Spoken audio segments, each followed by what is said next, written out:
Why do you think the concerns surrounding Brexit haven't put off entrepreneurialism within London? I think one of the things that I've sought to do post-Brexit is to say three words that are really important: London is open. I don't want the world to think, because we voted to leave the EU, the country, that we're going to stop being open-minded, outward-looking, that somehow we'll change and become inward-focused, and the world must recognise that's not the case. London was the one region in England to vote to remain in the EU. We recognise the contributions that talent makes to our city, the contribution access to the single market makes, the contribution that 27 other countries made. One of the things I'm doing is negotiating with the government a different deal for London if we can.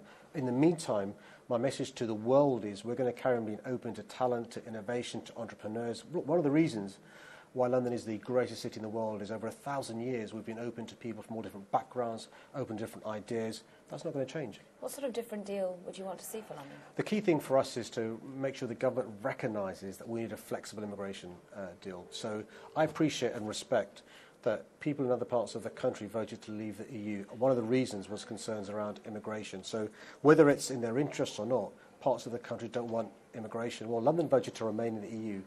We need immigration and talent, but also we want it as well. And the government's going to recognise that actually London contributes hugely to our country in terms of revenues raised, in terms of economic growth. And if they want us to carry on being the success story that we are, they've got to recognise we need to be able to continue to attract talent. Able to do this in the current political environment that we find ourselves post-election? Well, what I'm hoping is that Theresa May and the Cabinet recognise the results of last week's general election. The country has rejected a Tory extreme hard Brexit. The government has rejected the version of Brexit being put forward by Theresa May in her manifesto, and the government has got to recognise that, because otherwise they'll be forced with the consequences. The consequences aren't good for anybody. The consequences are businesses not choosing to come here, talent not choosing to come here, businesses choosing to leave, which is no good for the government, nor is it good for London. And lastly, you were just inside referencing an old adage that was David Cameron's, that too many tweets maybe make a twit. Can you talk to us? I give the polite version. Polite version. What about that polite version of the relationship with Donald Trump? Well, look, I mean, being the Mayor of London is a full-time job. I'm not sure, about other people's priorities. My priority is being the Mayor of London.